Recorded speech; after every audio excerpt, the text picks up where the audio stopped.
Hello everyone, welcome back to the Hindu Explained series, and as you know, today is Sunday and we will not have any editorials to discuss, but there is a lot of variety of information that is relevant for you all from your CLAT perspective. So keep making notes of that. We will not be needing an in-depth analysis, but today I will be stating the important news within the headline itself just to save duplicity of the information, okay? Because there is nothing unique that you need to know that is beyond the article. So I will highlight the important aspect or important things to note down within different headlines. Make a note of that, okay? But as you know, as our tradition, we will first clarify all the doubts. So I will again be taking assistance of my phone because there are a variety of different questions that a lot of you have put up. So let's begin. So the first question a lot of students had yesterday was, what is the Belt and Road Initiative?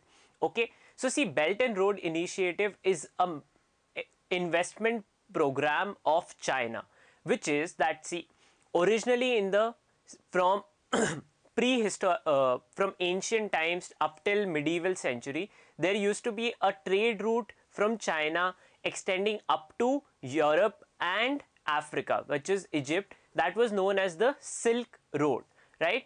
Silk was a commodity that was exclusively available in China. In exchange of goods, travelers or merchants used to travel from different locations up to China to bring silk and then trade other commodities. So the townships that were established on the route of that are known as, or are part of, the Belt and Road Initiative. So after 15th century, the Silk Road became into decline because the need of silk in general declined per se, plus China's economy started contracting from that time. So now China, since 2013, it has been re-expanded or trying to recreate it. But rather than silk, they have used this route to actually extend infrastructure projects to different countries, such as the China-Pakistan Economic Corridor, or yesterday we talked about other projects that China is creating. So trade ports, such as one in Djibouti, one in Pakistan, one in Sri Lanka. So different trade ports that China is creating, or any other infrastructure project. So for a similar example of it is that India and Japan are collaborating to create the bullet train from Ahmedabad to Mumbai. For that, Japan has extended us almost an interest-free loan, okay?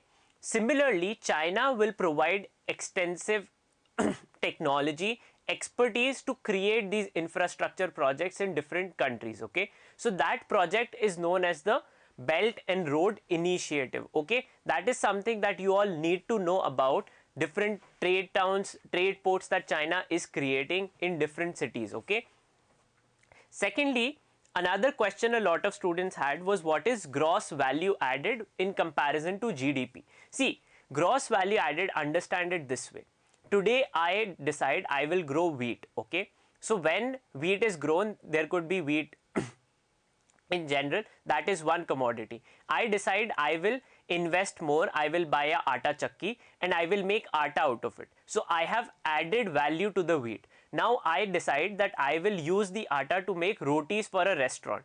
So then I have added another value, that I have converted wheat into flour, okay? But then I decide that instead of using the flour that I made to produce rotis for restaurants, I will then start producing cakes, okay? So then I am adding different value to the commodity, okay? So gross value added is basically the total value that each economy generates in the total, okay? GDP, instead of calculating gross value added, talks about or matches it in the sense of total consumption of goods and services in the economy in a 1 year time period. So so both of them are basically to track the total consumption of different commodities in the economy in 1 year time period. They are just two different methods to arrive at the same result, okay? So one is gross value added method, the other you can say is GDP. Now GDP is considered to be more effective because it can also track services. On services, for example, the service sector which is rising far more, software services, consultancy services, all of that cannot be valued in the terms of gross value added. Therefore, we have GDP as a matrix that is more reliable. Okay, students of economics would know it more, but for your general understanding, this is what gross value added means. Okay, moving on, another question that a lot of students had was about the different US elections. Okay, different aspects of the US events that are unfolding. Today also we are going to talk about the 25th amendment, so don't worry. See, once all these things, that is why I keep on telling you that you, whenever you are making notes, keep them running. In the sense, I have also made a video about how to make notes, where I have told you the brainstorming, the brain mapping structure of making notes too, right? So in that you should keep on adding different information and then make running notes. Yesterday I told you that you should make an exclusive heading about US related events, and within those keep on adding information that we talk about on a daily basis. Okay, therefore you will not miss out on it. Rather than relying on me to make an exclusive video, what you should be doing ideally for your preparation is keep on adding information when I tell you, rather than waiting for me to make an exclusive video. Okay, because if I make an exclusive video, I may miss out on specific details that I might have covered on a daily basis. Therefore, I suggest you all to make a specific heading about US in your current affairs and keep on adding information. For those who have been watching our series would have made those things. Nevertheless, click on the Google Drive, put a Control F and find US. Every time we have talked about something related to US, make a note, watch the video again there, make a note about them and jot those things down. Okay, I have considered this request and we will probably do it in the month of February when we are very closer to the examination, because that will be ideal time for revision of different topics. Okay, then moving on, other students had another doubt about entry barriers. What are high entry barriers? See, simple entry barrier is basically, if you, for example, you go to a restaurant, certain restaurants or clubs have a rule that you cannot wear shorts or you have to have full clothing. Some restaurants have specific barrier in this entry fees. Apart from dressing, they also have entry fees. High entry barrier are basically places which have higher entry fees. So a club or a restaurant may have 500 rupees for entry. Another club or a restaurant may have 5,000 rupees as entry fee. So that is basically a high entry barrier. This is about Central Vista project. Only certain companies who had a turnover above 100 crore could apply to given design for the Central Vista redevelopment.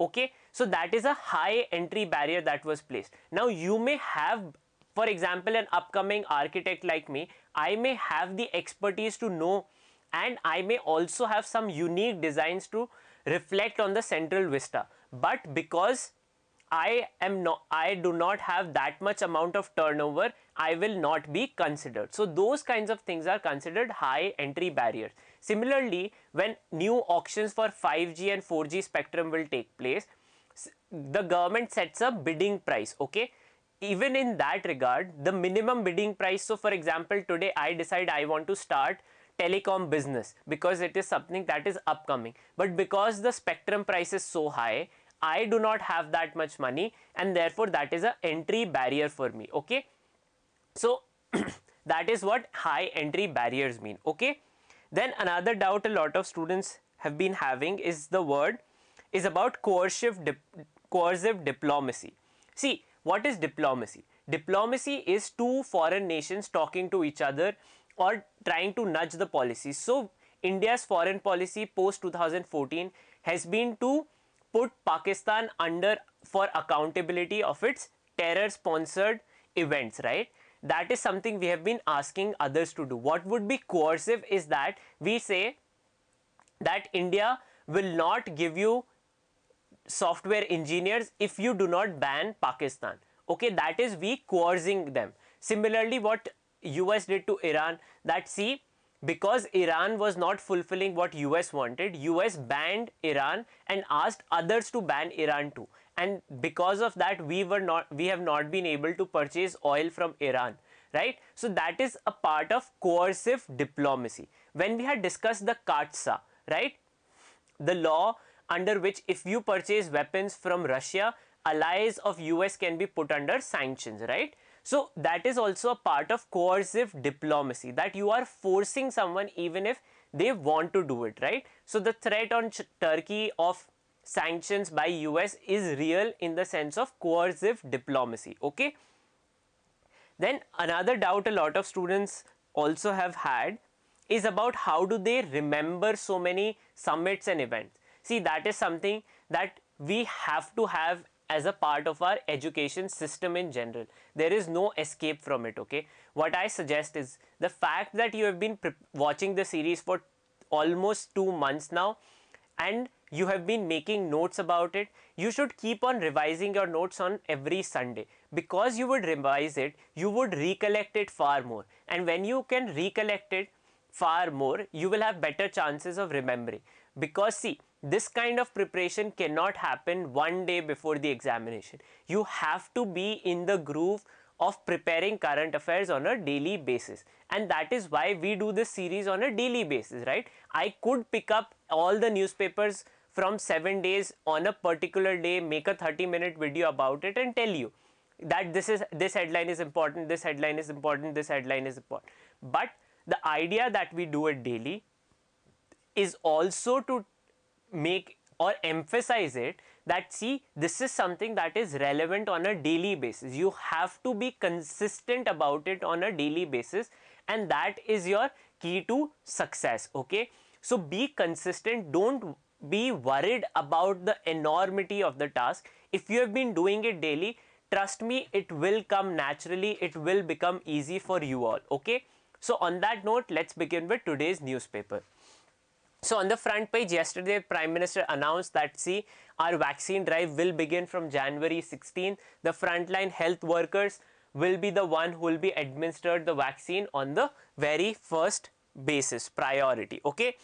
Then apart from that, yesterday a tragic event took place, that is an Indonesian jet carrying 62 individuals crashed a minute after takeoff, okay? And then it was carrying 50 passengers and 12 crew, and the air flight was SJ182, okay? So that is something was tragic, but also a event that took place, so therefore do make a note about it, okay?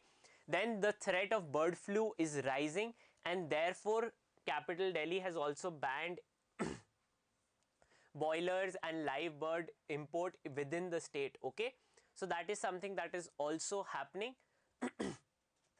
Apart from that, moving on, there is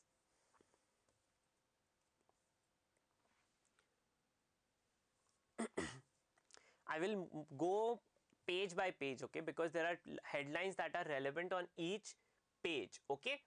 Then for example, this news, that is 17 hours in air, women crew flying into history. The longest air flight from Bangalore to San Francisco will take place, which will be by Air India.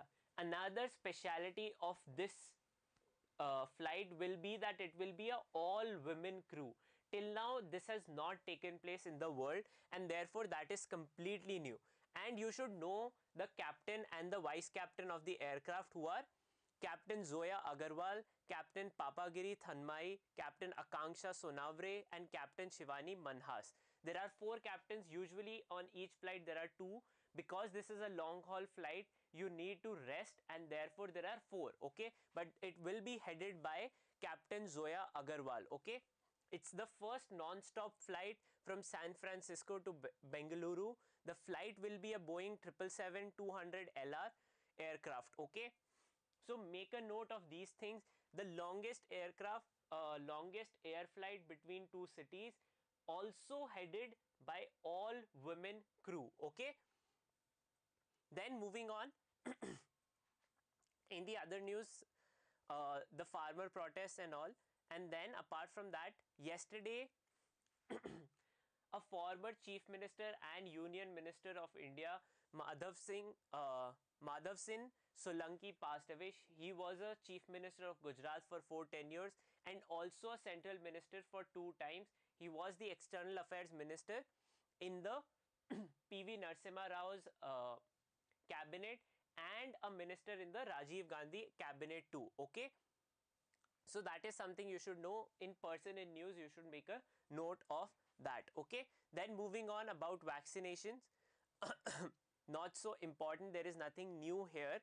That, see, yesterday there was also another news of a volunteer passing away in Bhopal, but Bharat Biotech, whose vaccine trial he was a participant of, have clarified that his death was not related to vaccine testing. Okay, and it could have been something otherwise. Okay. Then apart from that, Indian vaccines ready to save humanity is what Prime Minister made a remark on Pravasi Bharatiya Divas. January 9 is Pravasi Bharatiya Divas to mark the date when Mahatma Gandhi returned to India from South Africa. Okay, and there are different countries who will be getting the vaccine from India on a priority basis, which is Sri Lanka, Myanmar, Nepal. Okay, and that is something that External Affairs Minister S. Jaishankar announced yesterday. Okay, then this is an interview of the president of Maldives, okay, Ibrahim Mohammed Solih. It has been 2 years of his tenure now, so that is something that you also see. Leaders of the SARC, who are the head of the state of SARC, is also something that should be a part of your general knowledge, and that is something you don't have to wait for headlines to come. Okay. Ibrahim Mohammed Solih is considered to be closer to India. His predecessor was closer to China, and that is when India and Maldives ties had gone downhill. Okay. Then apart from that, moving on, Donald Trump was banned. The incumbent US president was banned yesterday from Twitter for a lifetime and also on Facebook on the threat that he is could instigate more violence. Okay, and it has created a lot of news. On the left hand side, there is another news from Jaffna. Now this was a place that was center of the civil war in Sri Lanka, which was LTTE, which also took life of our former Prime Minister Rajiv Gandhi in a suicide bombing attack. Okay, so in this news, a war memorial that was erected in the University of Jaffna was removed by the authorities. Now this is something that has been going on. The government of Rajpaksha, that is dominated by the Sinhalese, has been trying to undermine the minorities in Sri Lanka, specifically the Tamils. Okay, so the event is in light of that. Okay, so make a note. Then moving on the vaccine front. Okay, so there is science news that see new challenges for COVID vaccine. This is important in the sense when we had talked about the vaccine process, what becomes difficult is that the effectiveness of a vaccine can be known only when there is virus active in the society. That is when you can see, because cases in India have been declining, it is now difficult to ascertain whether the vaccine is actually effective against the disease. So therefore there is suggestion that vaccine trials may be done in countries where the virus is still on the rise. Okay, then there was analysis of a meteorite here which had fallen in the city of Jaipur in 2017. Okay, and then of avian influenza. Okay, so there is 2-3 important things that you need to know here. Okay, that what are the variants that have been found? H5N1, H5N8. Okay, under the category of highly pathogenic avian influenza. We had talked about that there are different subtypes of the disease. Another thing that you need to know here are the organizations. See, HPAI, World Health Organization, and Food and Agriculture Organization have identified various strains. These are the strains that have been identified to be in active circulation. And then there is another thing that you need to know is which strain can actually occur in humans. So transmission from birds to humans, which strain can take place, which is H5N1. Okay, H5N1 has been identified as bird flu in the species who have passed away in avian influenza in India currently. Okay, and within that one strain, which is H5N1, is the one that can get transferred from birds to humans. Okay, human transmission can take place of only this one subtype. Okay, also in China there has been a recorded case of H9N2. So make a note of which strains of the avian influenza can actually transmit to humans. Okay, so which is H5N1, and outside India it has been found in different strains. Okay, that is not more relevant, but the strain found in India, which is H5N1, has recorded cases of transmission to humans. So make a note of that. Okay, then apart from that, on the left hand side, which is about the 25th amendment. So see, India also has a president and a vice president. When the president is unable to discharge his duties, the vice president takes over. Similarly, United States has this system when it is considered that yes, the president, the incumbent president, is incapable or of discharging his duties, the vice president will take over. Now that is provided in the United States Constitution in the 25th amendment. Okay, so that is what this means.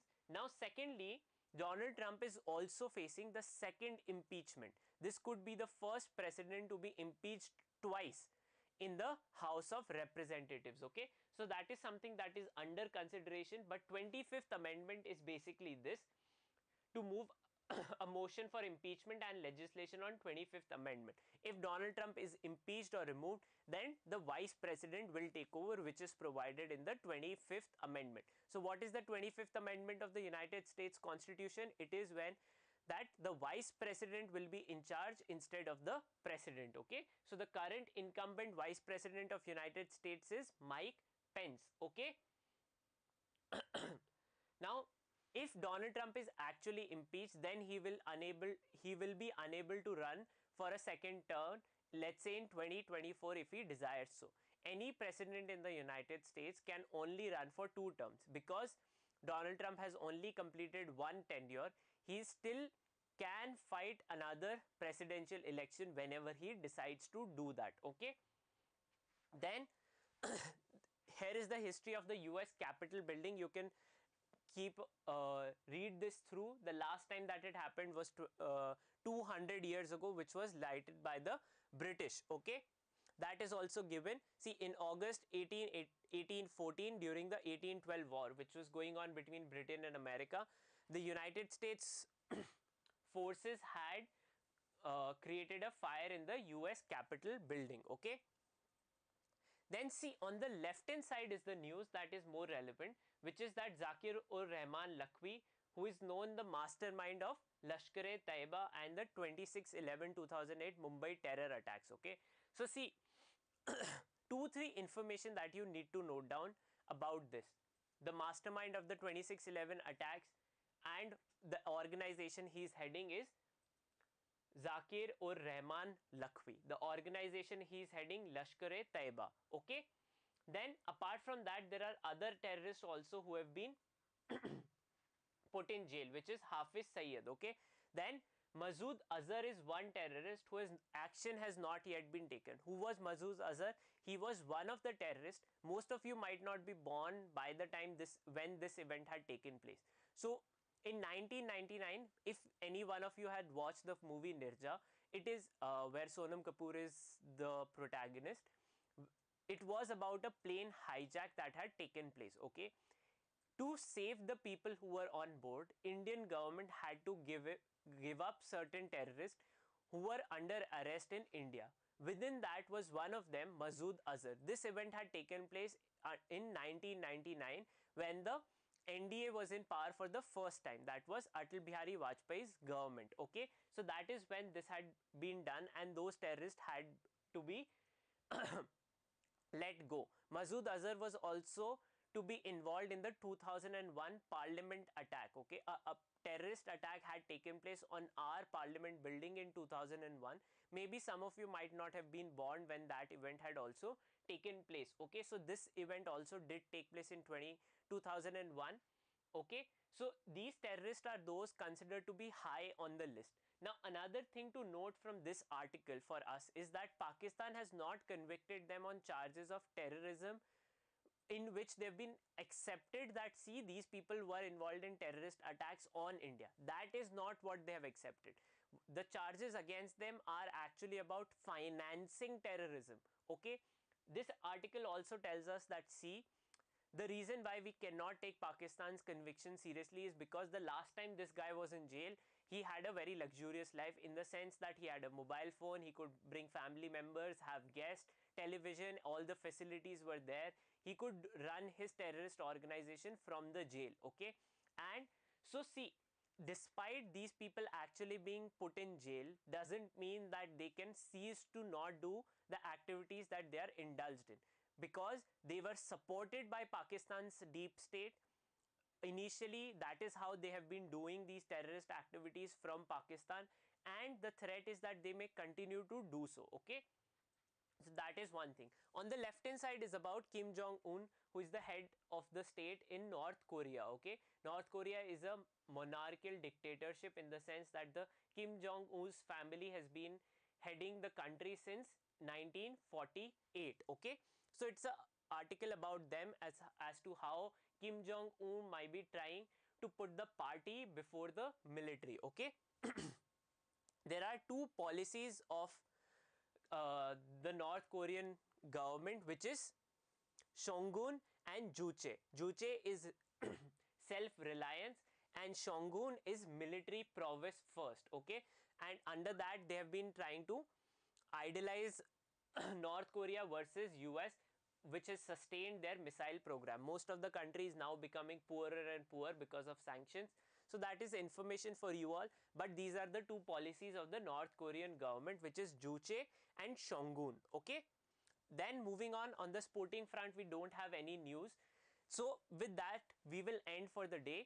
Okay, if you have any other doubts, feel free to put them in the comment section. Things that I told you, you should have noted down. Please do that, because those are information that is relevant. Okay, thank you so much, and do revise other things that I told you about US also. Make your notes in that regard. That would be helpful for you all. Okay, and on the last note, if you like the work that we are doing, do give this video a thumbs up. Be consistent and stay safe. Thank you.